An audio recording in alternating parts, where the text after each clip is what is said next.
Welcome to study classes. हम लोग 12th physics में धारिता की चर्चा कर रहे हैं। संधारित्र और परावैद्युत। संधारित्र और परावैद्युत का काफी भाग हो चुका है। समांतर प्लेट संधारित्र की धारिता का कैलकुलेशन किया गया, उसका डेरिवेशन किया गया इसके पहले वाले लेक्चर में। आज हम लोग अपने इस सेशन में संधारित्रों के संयोजन की चर्चा करेंगे। संधारित्रों को विभिन्न प्रकार से संयोजित करने के लिए विभिन्न रेडियो सेटों या और विभिन्न प्रायोगिक परिपथों में जब हम संधारित्र का उपयोग करते हैं तो उसके लिए संयोजन की आवश्यकता होती है। धारिताओं को धारिता में परिवर्तित करने के लिए, माने परिवर्तित धारिता प्रयोग करने के लिए हमको संधारित्रों का संयोजन करना होता है। तो संधारित्रों का संयोजन दो प्रकार से किया जा सकता है, in series and in parallel, श्रेणी क्रम और समांतर क्रम। जब हम समांतर क्रम संयोजन करते हैं तो समांतर क्रम का संयोजन कुछ इस प्रकार से होता है। एक हमारा संधारित्र हो गया, दूसरा, तीसरा, और इस प्रकार से हम प्लेटों को प्लेटों से जोड़ते हुए चले जाते हैं। पहले संधारित्र की पहली प्लेट का संबंध हम कर देते हैं विद्युत स्रोत से, इसकी दूसरी प्लेट का संबंध हम कर देते हैं अगले संधारित्र की पहली प्लेट से, और दूसरे संधारित्र की दूसरी प्लेट का संबंध कर देते हैं तीसरे संधारित्र की पहली प्लेट से, और इस प्रकार से हम आगे जोड़ते हुए चले जाते हैं और ये हमारा श्रेणी क्रम संयोजन कहलाता है। जब हम विद्युत स्रोत के द्वारा प्लस क्यू आवेश देते हैं तो दूसरे पहले संधारित्र की दूसरी प्लेट पर प्रेरण के द्वारा माइनस क्यू आवेश आ जाता है। इसका बाहरी आवेश यहाँ प्लस क्यू, इसी प्रकार से यहाँ माइनस क्यू, यहाँ प्लस क्यू और यहाँ माइनस क्यू आता है। जो बाहरी आवेश है प्लस क्यू वो पृथ्वी के इलेक्ट्रॉनों से निरावेशित हो जाता है। श्रेणी क्रम संयोजन में जो संधारित्र की प्लेटों के बीच विभवांतर होता है वो अलग अलग होता है। माना ये V1, V2, V3 है, धारिता हमने C1, C2, C3 मान लिया है। प्रत्येक संधारित्र की प्रत्येक प्लेट पर आवेश का मान समान होगा और वो Q होगा। तो यदि तुल्य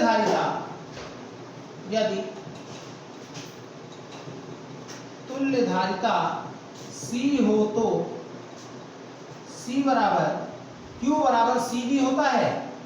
Q बराबर आप CV पढ़ चुके हैं तो C बराबर Q बटा V हो जाएगा, और C1 बराबर Q बटा V1 और C2 बराबर Q बटा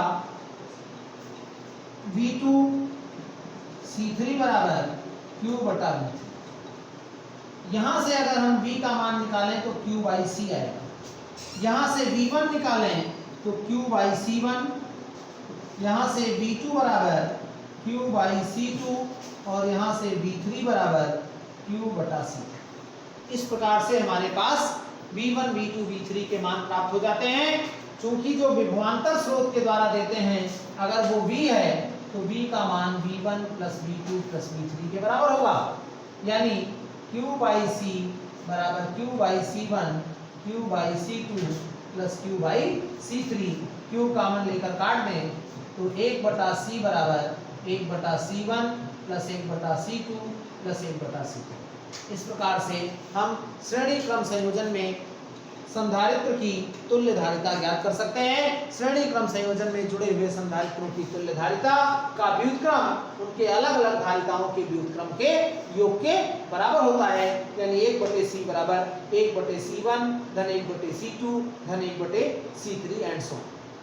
मतलब क्या हुआ कि अगर हम संधारित्रों को श्रेणी क्रम में जोड़ रहे हैं तो जो तुल्य धारिता हमको प्राप्त होगी, जोड़े जाने वाले सभी संधारित्रों में जो सबसे कम धारिता का संधारित्र है उससे भी हमको कम धारिता, परिणामी धारिता प्राप्त होगी। माने तुल्य धारिता का जो मान होगा वो श्रेणी क्रम संयोजन में जुड़े हुए सभी संधारित्रों की कुल धारिता से भी कम होगा। तो इस प्रकार से हम श्रेणी क्रम संयोजन में तुल्य धारिता ज्ञात करते हैं।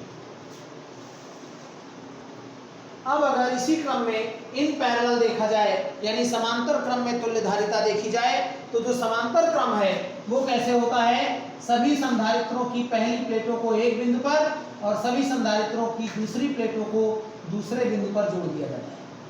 इस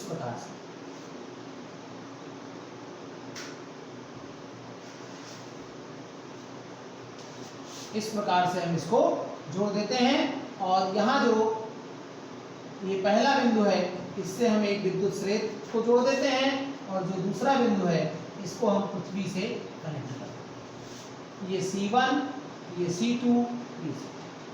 अब यहाँ चूंकि समांतर क्रम की बात हो रही है, दिया गया विभवांतर ही सभी संधारित्रों की प्लेटों के बीच विभवांतर होगा। यानी जब हम समांतर क्रम में जोड़ते हैं तो सभी संधारित्रों की प्लेटों के बीच विभवांतर का मान समान होता है। लेकिन जो आवेश दिया गया वो यहाँ क्रमशः +Q1, +Q2 और +Q3 के रूप में बढ़ जाता है। अब यहाँ जो आवेश होगा वो प्रेरण के द्वारा समान किंतु विपरीत उत्पन्न हो जाएगा। यदि हम तुल्य धारिता मान लें, यदि तुल्य धारिता C हो तो Q बराबर CV आपने पढ़ा है, Q1 बराबर C1V, Q2 बराबर C2V और Q3 बराबर C3। क्यों हुआ? क्योंकि V सबके लिए समान है। अब ये जो Q है वो Q1 + Q2 + Q3 हो जाता है। तो हम Q का मान रखें CV, C1V, C2V और C3, यानी C बराबर C1 + C2 + C3। तो इस प्रकार से हमारा जो तुल्य धारिता का मान है वो तीनों संधारित्रों की धारिताओं के योग के बराबर प्राप्त होता है। मतलब क्या है कि समांतर क्रम संयोजन में जो तुल्य धारिता है वो अधिकतम होती है। अगर हम तुल्य धारिता प्राप्त करें तो तुल्य धारिता का मान अलग अलग धारिताओं के योग के बराबर होता है। यानी तुल्य धारिता समांतर क्रम में जो अधिकतम धारिता है उससे भी ज़्यादा होती है, जबकि श्रेणी क्रम में जो न्यूनतम धारिता है उससे भी कम होती है। कहने का मतलब ये हुआ कि हम श्रेणी क्रम और समांतर क्रम में तुल्य धारिता इस प्रकार से ज्ञात कर सकते हैं। समांतर क्रम के लिए सूत्र होगा आपका C बराबर C1 + C2 + C3 और श्रेणी क्रम के लिए सूत्र होगा 1/C बराबर 1/C1 + 1/C2 + 1/C3। यहाँ पर एक ध्यान देने वाली बात है, ये समांतर क्रम संयोजन है और जो इसके पहले वाले लेक्चर में बताया गया वो समांतर प्लेट संधारित्र है। क्वेश्चन प्रायः वही पूछा जाता है, समांतर प्लेट संधारित्र की धारिता, और जो स्टूडेंट्स हैं वो करके आते हैं समांतर क्रम संयोजन। तो आपको ये ध्यान रखना है, हालांकि ये इंपॉर्टेंट भी नहीं है, न्यूमेरिकल के लिए फार्मूले इंपॉर्टेंट हैं, लेकिन इसका डेरिवेशन बहुत ज़्यादा परीक्षा के दृष्टिकोण से महत्वपूर्ण नहीं है। समांतर प्लेट संधारित्र का डेरिवेशन परीक्षा में प्रायः पूछ लिया जाता है। हमने अपने इसी चैप्टर के लेक्चर में आवेशित चालक की स्थितिज ऊर्जा की चर्चा की थी। हमको यहाँ आवेशित संधारित्र के स्थितिज ऊर्जा की भी बात करनी है। आवेशित संधारित्र और आवेशित चालक की स्थितिज ऊर्जा के डेरिवेशन में कोई विशेष अंतर नहीं है। जहाँ जहाँ हम चालक पढ़ रहे थे वहाँ संधारित्र पढ़ लें तो वही डेरिवेशन हमारा हो जाता है।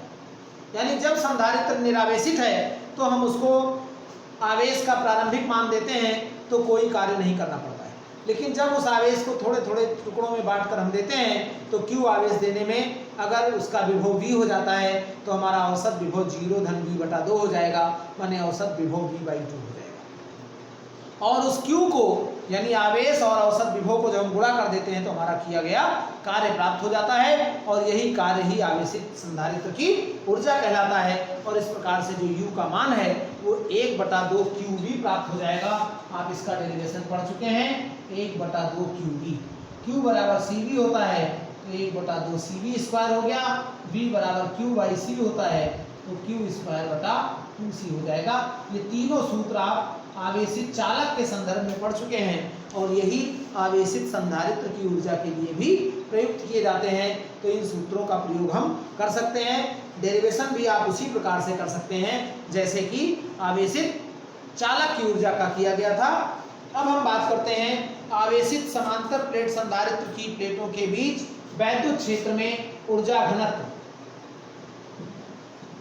आवेशित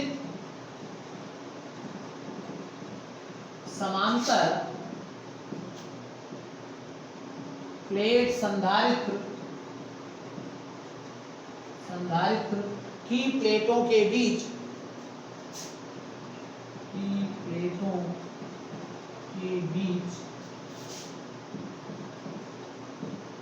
वैद्युत क्षेत्र में वैद्युत ऊर्जा घनत्व या ऊर्जा घनत्व, ये कहलाता है।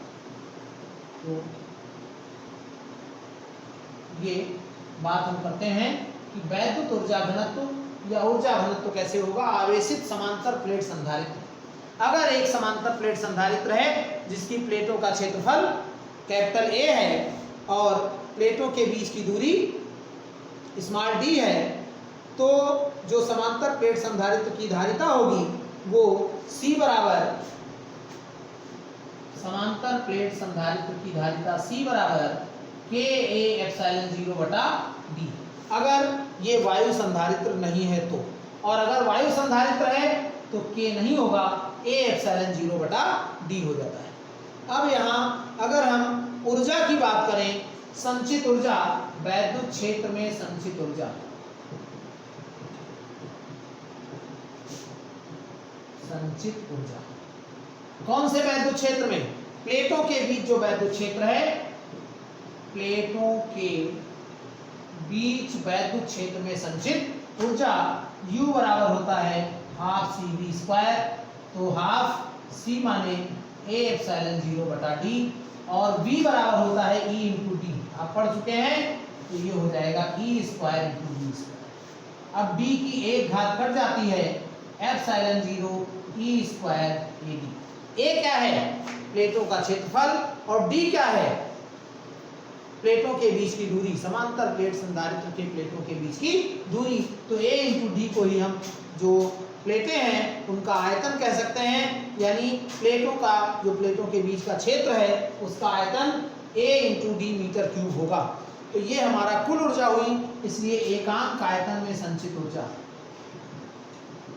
एकांक आयतन में संचित ऊर्जा, संचित ऊर्जा अर्थात ऊर्जा घनत्व, अर्थात ऊर्जा घनत्व, ऊर्जा घनत्व को स्मॉल u से प्रदर्शित करते हैं, U बटा ए डी, यानी हो जाएगा हाफ एप्सिलॉन 0 E स्क्वायर। तो कहने का मतलब ये हुआ कि जो ऊर्जा घनत्व का मान है वो हाफ एप्सिलॉन 0 E स्क्वायर होगा, और इसका मात्रक आप जानते हैं जूल प्रति मीटर क्यूब हो जाएगा। ऊर्जा का मात्रक जूल और A इंटू डी यानी आयतन का मात्रक मीटर क्यूब, तो जूल प्रति मीटर क्यूब हो जाएगा। यहाँ पर अगर हम देखते हैं कि परावैद्युत माध्यम होता तो यहाँ K आता, और जब K आता तो यहाँ प्रूफ में हमारे पास K आता, यानी उस स्थिति में हमारा जो ऊर्जा का मान हो जाता, ऊर्जा घनत्व का मान स्मॉल u से लिखते हैं 1/2 K एप्सिलॉन 0 E स्क्वायर। अगर हम ऊर्जा को यहाँ परावैद्युत माध्यम होने पर ज्ञात करें ऊर्जा घनत्व को, तो 1/2 K एप्सिलॉन 0 E स्क्वायर प्राप्त होगा। ये ध्यान रखने वाली बात है कि ये ऊर्जा घनत्व तब है जब प्लेटों के बीच वायु अथवा निर्वात है, और ये ऊर्जा घनत्व तब है जब प्लेटों के बीच कैपिटल K परावैद्युतांक का माध्यम है। और ये प्रूफ आपका बहुत इंपॉर्टेंट भी हो सकता है परीक्षा के लिए, इस प्रूफ को आप निश्चित रूप से तैयार कर लेंगे, ये परीक्षा में पूछा भी जा सकता है। अब हम लोगों को इस क्रम में संधारित्रों के उपयोग की चर्चा करनी है, और एक महत्वपूर्ण टॉपिक आपका इस चैप्टर में और बचा हुआ है, वान डे ग्राफ जनित। तो संधारित्रों के जो विभिन्न उपयोग हैं उनका हम अगर देखें उनको कि क्या उपयोग हो सकते हैं, तो आवेश का संचय करने में, यानी आवेश को एकत्रित करने में भी संधारित्र का उपयोग किया जाता है। किसी परिपथ में संधारित्र का प्रयोग हम आवेश के संचय के रूप में कर सकते हैं, जिससे आवेश संचित होगा और उसका ऊर्जा के रूप में उपयोग हो पाएगा। ऊर्जा संचय के रूप में आवेश जब हम संचित करेंगे तो वो परिवर्तित होकर ऊर्जा के रूप में ही आवेश संचित होता है संधारित्र की प्लेटों के बीच, इसलिए ऊर्जा के रूप में हमको वो प्राप्त होता है और उसका हम उपयोग कर सकते हैं। विभिन्न वैद्युत उपकरणों में संधारित्र का विशेष स्थान होता है। विद्युत परिपथ को जब अचानक तोड़ा जाता है तो तोड़ने के स्थान पर संधारित्र, तोड़ने के स्थान पर चिंगारी उत्पन्न होती है, यानी हम ये कह सकते हैं कि परिपथ में एक संधारित्र इस प्रकार लगा हो कि परिपथ के तोड़ने से उत्पन्न प्रेरित धारा संधारित्र की प्लेटों को आवेशित कर दे, और जब वो संधारित्र की प्लेटों को आवेशित कर देगा तो चिंगारी उत्पन्न नहीं होगी, क्योंकि जो ऊर्जा है वो ऊर्जा क्षय संधारित्र को चार्ज करने में नष्ट हो जाएगा, और जो परिपथ को तोड़ने पर जो चिंगारी उत्पन्न हो रही थी वो नहीं उत्पन्न होगी। वैद्युत उपकरणों में इसका उपयोग हो सकता है, विभिन्न प्रकार के इलेक्ट्रॉनिक उपकरणों में भी, इलेक्ट्रॉनिक परिपथों में भी इसका उपयोग होता है। वैज्ञानिक कार्यों में या वैज्ञानिक अध्ययन में भी इसका उपयोग किया जाता है। तो ये बात हुई संधारित्र के उपयोग की। अब हम वान डे ग्राफ जनित्र की चर्चा करेंगे। आपको एक चित्र यहाँ दिख रहा है, ये वान डे ग्राफ जनित्र का चित्र है और परीक्षा के दृष्टिकोण से महत्वपूर्ण भी हो सकता है। यद्यपि बहुत ज़्यादा महत्वपूर्ण तो नहीं है, लेकिन पूछा जा सकता है। तो वान डे ग्राफ जनित्र क्या है? वान डे ग्राफ एक वैज्ञानिक हुए, उन्होंने एक ऐसे वैद्युत जनित्र समझ रहे हैं आप, जनरेटर की रचना की। और वो जनरेटर जो था वो कुछ इस प्रकार से था कि उसका कार्य जो था वो बहुत उच्च विभवांतर उत्पन्न करता था, उच्च कोटि का विभवांतर उत्पन्न करता था। उच्च विभवांतर का मतलब हुआ काफी ज्यादा, यानी लगभग 10⁶ वोल्ट के कोटि का विभवांतर उसके द्वारा उत्पन्न किया जा सकता है। यानी वान डे ग्राफ जनित्र की रचना वान डे ग्राफ ने की और इसका जो कार्य है इसके द्वारा बहुत उच्च कोटि का विभवांतर यानी वोल्टेज उत्पन्न किया जा सकता है। 10⁶ वोल्ट के आसपास का वोल्टेज इसके द्वारा उत्पन्न किया जा सकता है। यानी 10⁶ का मतलब हो गया 10 लाख वोल्ट के कोटि का विभवांतर उत्पन्न किया जा सकता है। यानी हम कुछ इस प्रकार से कह सकते हैं कि वान डे ग्राफ ने, प्रोफेसर वान डे ग्राफ हुए और उन्होंने एक ऐसे जनरेटर की रचना की, वैद्युत उत्पादक यंत्र की रचना की, जिसके द्वारा 10 लाख वोल्ट के कोटि का विभवांतर उत्पन्न किया जा सकता है। और ये उसकी संरचना है। इसका जो सिद्धांत है, सिद्धांत कुछ इस प्रकार से है कि अगर नुकीला सिरा है तो नुकीले सिरे पर आवेश का पृष्ठ घनत्व तो अधिक होगा। क्यों अधिक होगा? क्योंकि सिग्मा बराबर आप पढ़ चुके हैं Q/A। अब अगर A का मान कम है, A का मान कम है तो सिग्मा का मान ऑटोमेटिकली बढ़ जाएगा। यानी अगर हम नुकीले सिरे की बात करें तो नुकीले सिरे पर आवेश का पृष्ठ घनत्व बहुत अधिक होगा और जब आवेश का पृष्ठ घनत्व अधिक होगा तो सिग्मा का मान अधिक होने के कारण E समानुपाती सिग्मा होता है। वैद्युत क्षेत्र की तीव्रता सिग्मा के अनुक्रमानुपाती होती है। इस प्रकार से सिग्मा अधिक होने के कारण उसके समीप वैद्युत क्षेत्र भी बहुत अधिक होगा। इस प्रकार हम ये कह सकते हैं कि आकर्षण यानी विपरीत प्रकृति का आवेश है। जब हम आयनीकरण होता है वायु का तो आयनीकरण के कारण विपरीत प्रकृति के आवेश के आकर्षण के कारण नुकीले भाग के पास तथा समान प्रकृति का जो आवेश होता है वो प्रतिकर्षण बल के कारण नुकीले भाग से दूर की ओर दौड़ने लगता है और इस प्रकार से यहाँ एक वैद्युत क्षेत्र स्थापित हो जाता है। वैद्युत क्षेत्र का मान अधिक होता है क्योंकि सिग्मा का मान अधिक होता है। तो ये जो वान डे ग्राफ जनित्र का सिद्धांत हुआ, वान डे ग्राफ ने इसकी रचना की और इसका कार्य 10⁶ वोल्ट लगभग 10 लाख वोल्ट के कोटि का विभवांतर उत्पन्न करना होता है। अब बात करते हैं रचना की। तो रचना की बात करें तो इसमें लगभग 5 मीटर व्यास का, 5 मीटर व्यास बहुत हो गया, 5 मीटर व्यास का मतलब हो गया 16 फीट के आसपास, यानी 5 मीटर व्यास का एक धातु का बड़ा खोखला गोला लिया गया। बड़ा आकार का था धातु का खोखला गोला, ये यहाँ S लिखा हुआ है, जिसका व्यास लगभग 5 मीटर था। ये जो था वो 5 मीटर था। 5 मीटर व्यास का एक धातु का खोखला गोला लिया गया और ऐसा गोला लिया गया जिसकी सतहें चिकनी होती हैं। इनको 2 वैद्युत रोधी स्तंभों पर, जिनकी ऊंचाई लगभग 1.5 मीटर होती है, 1.5 मीटर ऊंचे वैद्युत रोधी 2 स्तंभों पर इसको रखा गया। P और Q 2 घिरनियां हुई, यहाँ P हमने बनाया है, Q यहाँ पर लिखेंगे। P और Q 2 घिरनियां हैं और घिरनी मतलब जो घूमती रहती हैं और इन पर ये पट्टा चढ़ा हुआ है, यानी इस पर एक अचालक पदार्थ जैसे रेशम अथवा रबर की कोई पट्टी चढ़ा दी जाती है। नीचे की घिरनी P का संबंध एक मोटर से कर दिया जाता है।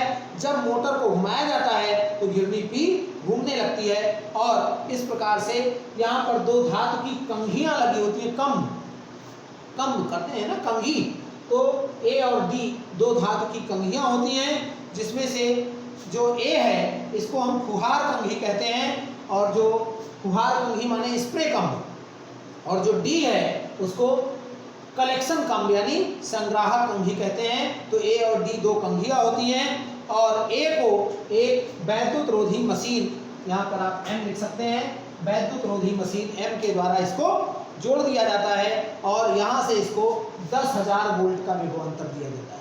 ये ध्यान रखेंगे, 10,000 वोल्ट के विभवांतर पर रखा जाता है। डी को गोले एस से जोड़ दिया जाता है।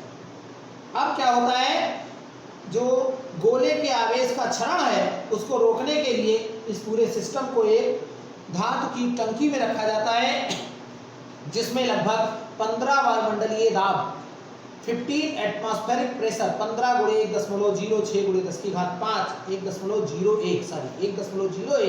× 10⁵5 न्यूटन प्रति मीटर स्क्वायर का दाब होता है और इस दाब पर उसमें वायु भरी होती है। इस टंकी का संबंध पृथ्वी से कर दिया जाता है, अर्थिंग दे दी जाती है।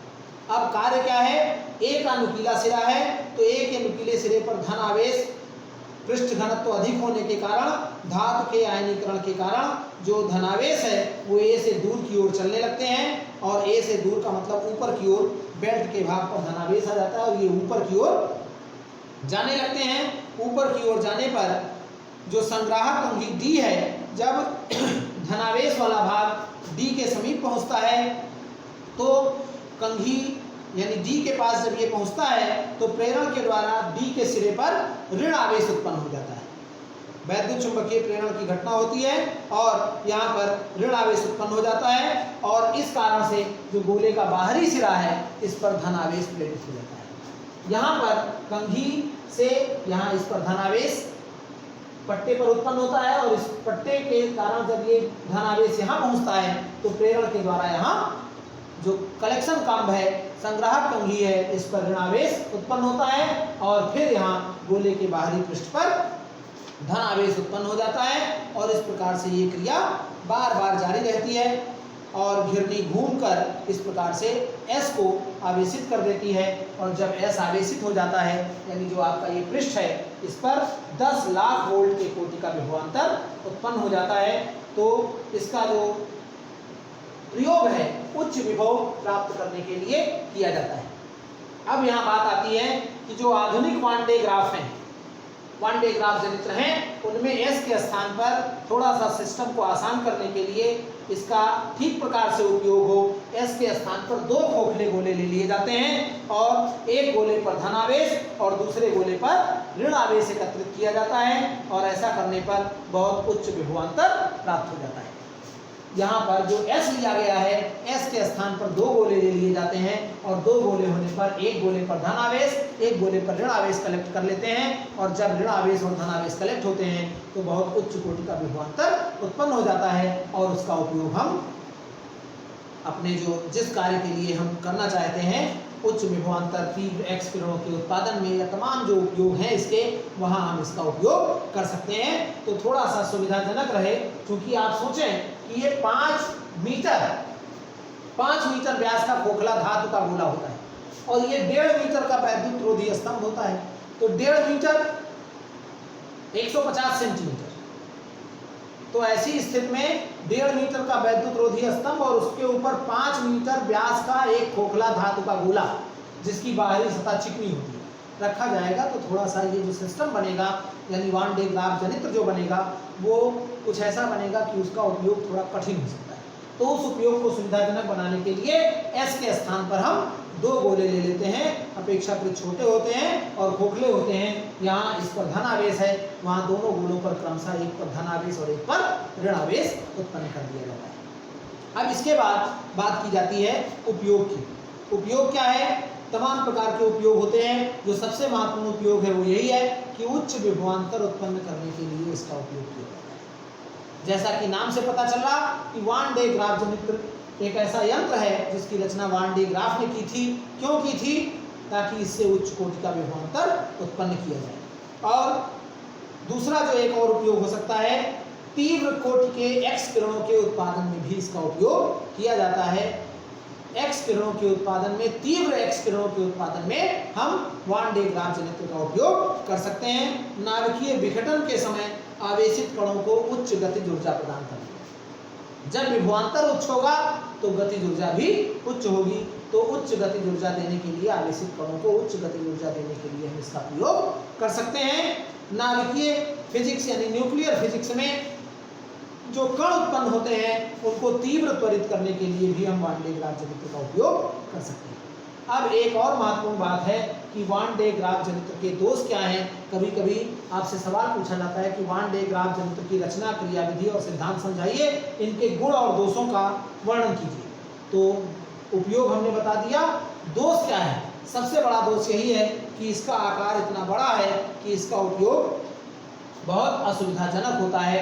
दूसरा एक और जो इसका दोष है वो ये है कि चूंकि इससे जो वोल्टेज उत्पन्न होता है बहुत उच्च कोटि का होता है। 10 लाख वोल्ट की हमने बात की, तो बहुत उच्च वोल्टेज होने के कारण इसका उपयोग अत्यंत खतरनाक भी होता है। तो इस प्रकार से ये वान डे ग्राफ जनित्र की बात हुई। आप एक बार और समझेंगे। वान डे ग्राफ ने इसकी रचना की, उच्च कोटि का विभवांतर लगभग 10 की घात 6 वोल्ट के कोटि का विभवांतर उत्पन्न करने के लिए की। यहाँ पर एक खोखला गोला होता है 5 मीटर व्यास का धातु का, जिसकी बाहरी सतह चिकनी होती है। वैद्युत रोधी 1.5 मीटर लंबे स्तंभों पर टिका होता है। 2 घिरनियां होती हैं P और Q। P को मोटर से जोड़ देते हैं और इन पर एक पट्टा, अचालक पदार्थ का एक पट्टा चढ़ा रहता है। 2 कंघियां A और D होती है। A को स्प्रे कंघी यानी फुहार कंघी और D को संग्राहक कंघी यानी कलेक्शन काम्ब कहते हैं। यहाँ पर एक मशीन के द्वारा इसको 10,000 वोल्ट का विभवांतर दिया जाता है। उस विभवांतर के कारण यहाँ धनावेश उत्पन्न होता है और ये पट्टा घिरनी की सहायता से आगे बढ़ता है। जब D के सामने पहुँचता है तो प्रेरण के द्वारा D पर ऋणावेश उत्पन्न होता है और जो आवेश, जो आपका धातु का गोला है, उसके बाहरी सिरे पर धनावेश उत्पन्न हो जाता है और ये क्रिया बार बार जारी रहती है। यहाँ पर जब पर्याप्त धनावेश उत्पन्न हो जाता है तो हमको पर्याप्त वैद्युत विभव प्राप्त हो जाता है, यानी पर्याप्त विभवांतर उत्पन्न हो जाता है और हम इसका उपयोग अपने जिस कार्य में करना चाहते हैं उस कार्य में कर सकते हैं। तो ये वैद्युत संधारित्र यानी संधारित्र और परावैद्युत की बात हुई। ये चैप्टर इसी के साथ थ्योरी इसकी कंप्लीट होती है। हम अगले लेक्चर में कुछ प्रश्न की बात करेंगे, कुछ महत्वपूर्ण न्यूमेरिकल की बात करेंगे। आप इसका नोट्स तैयार करें। हमने जो बताया है इसी को लिखना है। थोड़ा रिप्ले करके आप बार बार पास करके देखेंगे तो आपको ये बात क्लियर हो जाएगी। तो आप इसका नोट्स तैयार करें। हम अगले वीडियो में कुछ न्यूमेरिकल्स और कुछ महत्वपूर्ण प्रश्नों की चर्चा करेंगे जो इस चैप्टर के महत्वपूर्ण सवाल हो सकते हैं परीक्षा के दृष्टिकोण से। आप हमारे चैनल पर बने रहिए। Study classes bye Ajay Mehrotra को आप सब्सक्राइब कर लीजिए। अगर आपने अभी तक सब्सक्राइब नहीं किया है तो चैनल को सब्सक्राइब करके बेल आइकन को प्रेस कर दीजिए ताकि इस पर आने वाली वीडियो के नोटिफिकेशन आपको मिलते रहें और आप इनका बेहतर लाभ ले पाओ। आपको कुछ समस्या हो रही है या वीडियो आपको कैसा लगा ये आप कमेंट बॉक्स में लिखकर अपने फीडबैक जरूर दें। वीडियो को अधिक से अधिक लाइक और शेयर करें ताकि अधिक से अधिक लोगों तक ये पहुँचे। अगले सेशन में, अगले लेक्चर में, अगले वीडियो में हम इसी चैनल पर आपके साथ कुछ इसके महत्वपूर्ण प्रश्न और न्यूमेरिकल साझा करेंगे।